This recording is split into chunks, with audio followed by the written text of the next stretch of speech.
ویسے قرآن میں جو سٹارٹ میں ہے وہ اللہ تعالیٰ نے فرمایا کہ تمہاری مائیں تمہارے لیے حرام ہے، تمہاری بیٹیاں، تمہاری بہنیں اور تمہارے بھائی کی بیٹیاں یعنی بھتیجیاں اور تمہاری بھانجیاں، یہ تمہارے لیے حرام ہے۔ ہاں بھانجی یا بھتیجی کی جو آگے سے اولاد ہے وہ تو آپ کے لیے غیر محرم ہے، اس سے شادی ہو سکتی ہے کیونکہ اس کا باپ الگ ہے، وہ الگ نسل ہو گئی۔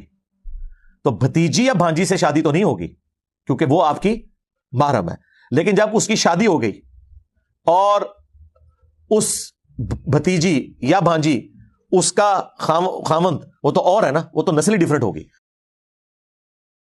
بسم اللہ الرحمن الرحیم، الصلاۃ والسلام علیک یا رسول اللہ وعلی آلک و اصحابک یا حبیب اللہ۔ انجینئر مرزا علماء کرام کی دشمنی میں یہ پاگل ہو چکا ہے۔ آپ پہلے اس کا یہ بیان سن لیں۔ کئی باتیں ایسی ہیں جو ہمارے علماء کو بعد میں سمجھ آتی ہیں، عوام کو پہلے سمجھ آتی ہیں۔ مثلا سپیکر میں نماز یہ کہتے تھے شیطانی آواز ہے۔ احمد بریلوی نے بھی فتویٰ دیا، اشرف تھانوی دیوبندی نے بھی فتویٰ دیا، دونوں نے، جی دونوں کے فتاوی موجود ہیں۔ الیاس قادری صاحب نے جو باپا جانی ہیں، انہوں نے جب دعوت اسلامی کے اجتماع میں سپیکر میں نماز شروع کروائی، سب سے بڑا ان پہ اعتراض یہ ہوا کہ آپ نے احمد بریلوی صاحب کے اپنے بزرگوں کے مسلک کو چھوڑ دیا۔ تو انہوں نے کہا نہیں، اس دور کی یہ ریکوائرمنٹ ہے، مجھے کرنا چاہیے۔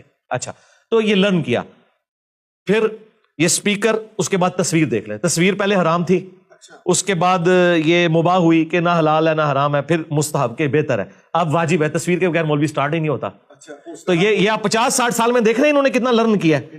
ہاں، تو پہلے تو یہ اس کو حرام کہتے تھے، ٹی وی اور ریڈیو کے حوالے سے بھی جی یہ کہتے تھے، خود الیاس قادری صاحب کہتے تھے کہ ایک اسلامی بہن کو نبی الاسلام خواب میں آئے کہ تم نے ٹی وی اپنے گھر سے نکالا ہے میرے دشمن کو، تو میں نے تمہیں اپنی زیارت کروائی ہے۔ آج وہی دعوت اسلامی ہے، ان کی مساجد کے اندر بڑے ٹی وی لگے میں اور اس پہ مدنی چینل چل رہا ہے۔ تو میں نے اس پہ کہا تھا کہ الیاس قادری صاحب ہمیں بتائیں کہ نبی الاسلام کی ٹی وی سے دوستی کب ہوئی ہے۔ اس میں آپ ایمان سے بتائیں، یہ علمی اختلاف کر رہا ہے، کوئی دلائل پیش کر رہا ہے علمی کسی مسئلے میں؟ نہیں، صرف تنقید برائے تنقید۔ یعنی اس کی جتنے آپ بیانات سنیں، اس کی ویڈیوز دیکھیں، ساری بات پھر پھر آ کے اسی پہ آتی ہے کہ علماء برے لوگ ہوتے ہیں، علماء اچھے نہیں ہوتے۔ اچھا، کہہ رہا ہے جی کچھ باتیں ایسی ہیں کہ جو ہماری علماء کو سمجھ نہیں آتی اور عوام کو پہلے سمجھ آ جاتی ہیں۔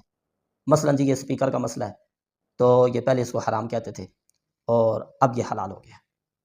اچھا چلو، یہ گردان جو تم نے پڑھی، پھر آگے کہتے ہیں جی تصویر پہلے یہ حرام تھی، پھر مباح ہوئی، پھر مستحب ہوئی اور اب واجب ہے۔ اتنا جھوٹا آدمی ہے، اس سے کوئی پوچھے کس نے واجب لکھی ہے؟ اب مطلق تصویر کی بات کر رہے ہیں نا، تصویر تو کس نے لکھا ہے کہ تصویر واجب ہے؟ کہاں ہے؟ بالکل جھوٹ کہہ رہا ہے۔ پھر آگے ٹی وی کی بات کرتا ہے اور امیر اہل سنت حضرت مولانا محمد الیاس ستار قادری رضوی جو بانی ہیں دعوت اسلامی کے، ان کے اوپر تنقید کرتے ہوئے کہتا ہے جی کہ یہ پہلے ٹی وی کے مخالف تھے اور ٹی وی توڑنے کی ترغیب دلاتے تھے، اور میں ان سے پوچھنا چاہتا ہوں جی کہ ٹی وی سے نبی پاک علیہ الصلوۃ والسلام کی دوستی کب ہوئی ہے؟ تو اب ان کا مدنی چینل آیا، تو پہلے یہ لوگوں کو کہتے تھے ٹی وی توڑیں تو توڑنے کی ترغیب دیتے تھے، اور اب یہ بڑی بڑی جو ہیں جی وہ ٹی ویاں اور سکرین جو ہیں وہ مدنی چینل کے لیے لگوا رہے ہیں۔ تو اسلامی چینل کی بات نہیں، انہوں نے فی نفسی ہی ٹی وی کو برا کہا تھا۔ آپ نے ڈکلیئر کی تھی نا کہ ٹی وی سے فی نفسی ہی دشمنی تھی، ٹھیک ہے۔ اچھا چلو، یہ تو علماء کی جو ہے نا جی وہ نا سمجھی ہوئی، کم علمی ہوئی، کم فہمی ہوئی۔ مسائل میں صحابہ کرام بھی بعض اوقات رجوع کیا کرتے تھے، اس بارے میں آپ کیا کہیں گے؟ ائمہ مجتہدین محدثین بہت سے مسائل میں پہلے ان کا ایک موقف ہوتا تھا، پھر دلائل کی روشنی میں ان پہ دوسری چیز واضح ہوتی تو وہ اپنے پہلے موقف سے رجوع کر لیا کرتے تھے۔ یہ تو علماء کا بڑا پن ہے کہ وہ اپنی کسی ایسی چیز پہ اڑے نہیں رہتے، ضد پر نہیں کھڑے رہتے، لیکن جب دلیل ان کے سامنے واضح ہو جاتی ہے اپنے پہلے موقف کے بارے میں کہ وہ درست نہیں تھا، تو وہ اس کو تبدیل کر لیتے ہیں۔ وہ ایسا نہیں کرتے کہ بس میرے منہ سے بات نکل گئی ہے تو اب میں اس پہ کھڑا رہوں گا۔ تو یہ علمی اختلاف نہیں ہے، یہ جو مرزا کر رہا ہے یہ صرف دشمنی میں ایسا کر رہا ہے۔ اچھا، اسی شخص کی تقریباً 2-1 مہینے قبل ایک ویڈیو جو ہے وہ اپلوڈ ہوئی ہے اس کے چینل پر، جس کا تھم نیل اس نے یہ لگایا کہ 10 مسائل میں میرا اعلانیہ رجوع۔ کیسا بے غیرت آدمی ہے، شرم حیا نام کی اس میں چیز ہی نہیں ہے۔ علماء پہلے الیاس قادری صاحب ہوں، امام محمد رضا ہوں، جن کے یہ نام لے رہا ہے اس ویڈیو میں، وہ پہلے ایک موقف رکھتے ہیں، بعد میں اگر دوسرا موقف رکھتے ہیں تو وہ غلط ہیں، ان کو بات سمجھ نہیں آئی تھی، وہ کم فہم ہیں، وہ کم علم ہے۔ اور یہ 10 مسائل میں اعلانیہ رجوع کر کے اس میں بار بار یہ کہہ رہا ہے کہ جی یہ دیکھیں نا میں رجوع کر رہا ہوں، میں اپنے موقف پہ اور اپنی ضد پہ اڑنے والا نہیں ہوں۔ اچھا چلو ٹھیک ہے، ایسے بغیرت کو نا جواب بھی اسی زبان میں دینا چاہیے، کیونکہ اس کو سیدھی سیدھی بات سمجھ بھی نہیں آتی، کرتا جو نہیں ہے سمجھ بھی نہیں آتی۔ میں ایک بات اس کی آپ کے سامنے رکھتا ہوں، چلو جی ٹھیک ہے، الیاس قادری صاحب نے دعوت اسلامی کے جو بانی اور امیر ہیں، انہوں نے تو پہلے ٹی وی توڑوائے اور اب ٹی وی لگوائے۔ اس سے کیا ہوا؟ زیادہ سے زیادہ یہی کہ ٹی وی کی جو قیمت ہے، کسی کا اس دور میں 5,000 کا تھا، 4,000 کا تھا، 10,000 کا تھا، 15,000 کا تھا، تو وہ ٹی وی توڑا گیا تو اس قیمت کا نقصان ہو گیا۔ اب ٹی وی لگایا گیا تو بات ختم ہے، بس پہلے توڑا گیا تھا اب لگایا گیا، اس میں کوئی ایسا مسئلہ نہیں ہوا کہ جس سے کوئی خرابی۔ لیکن مرزا کی میں ایک آپ کو بات بتاتا ہوں، یہ دیکھیں، ویسے قرآن میں جو سٹارٹ میں ہے وہ اللہ تعالیٰ نے فرمایا کہ تمہاری مائیں تمہارے لیے حرام ہے، تمہاری بیٹیاں، تمہاری بہنیں اور تمہارے بھائی کی بیٹیاں یعنی بھتیجیاں اور تمہاری بھانجیاں، یہ تمہارے لیے حرام ہے۔ ہاں، بھانجی یا بھتیجی کی جو آگے سے اولاد ہے وہ تو آپ کے لیے غیر محرم ہے، اس سے شادی ہو سکتی ہے کیونکہ اس کا باپ الگ ہے، وہ الگ نسل ہو گئی۔ تو بھتیجی یا بھانجی سے شادی تو نہیں ہوگی کیونکہ وہ آپ کی محرم ہے۔ لیکن جب اس کی شادی ہو گئی اور اس بھتیجی یا بھانجی اس کا خامند، وہ تو اور ہے نا، وہ تو نسلی ڈیفرنٹ ہوگی۔ یہ اپنے بیان میں کہہ رہا ہے کہ بانجی کی بیٹی سے نکاح حلال ہے۔ بانجی تو حرام ہے لیکن بانجی کی بیٹی سے نکاح حلال ہے، اسی طرح بانجے کی بیٹی سے بھی نکاح حلال ہے۔ اچھا، اب انجینئر مرزا نے یہ بلنڈر کیا، یہ وہ مسئلہ بیان کیا جو امت میں 14 صدیوں میں کسی ایک بھی عالم کا، کسی محدث، کسی مجتہد، کسی کا یہ موقف نہیں ہے۔ تو اب اس نے یہ جب کہا کہ بانجی کی بیٹی سے نکاح ہو سکتا ہے یا بانجے کی بیٹی سے نکاح ہو سکتا ہے، یہ بلنڈر کیا، اس دوران اگر اس کے کسی بابی نے، بابے نے تو اعلان کیا نا، تو اس کے ماننے والے بابی ہیں نا، ظاہر ہے اس کو بابا سمجھتے ہیں اور سارا کوئی سمجھتے ہیں، تو اس کے کسی بابی نے یہ کام ڈال لیا اور یہ کرتوت کر لیا، کہ بابے نے جو کہہ دیا کہ حلال ہے، اب وہ بابی جو یہ کرتوت کر بیٹھا، بانجی کی بیٹی سے نکاح کر بیٹھا اور بانجے کی بیٹی سے نکاح کر بیٹھا، اور تھوڑے عرصے بعد بابے نے یہ اعلان کر دیا کہ میں تو اس سے رجوع کرتا ہوں، میں تو ٹھیک نہیں ہوں، اور چلو انہوں نے تو خالی ٹی وی توڑوایا تھا، مرزا نے پتہ نہیں کیا کیا توڑوا دیا، مرزا نے یہ کیا رنگ لگایا، اور بے ایمان آدمی یہ تو نے کیا رنگ لگایا ہے؟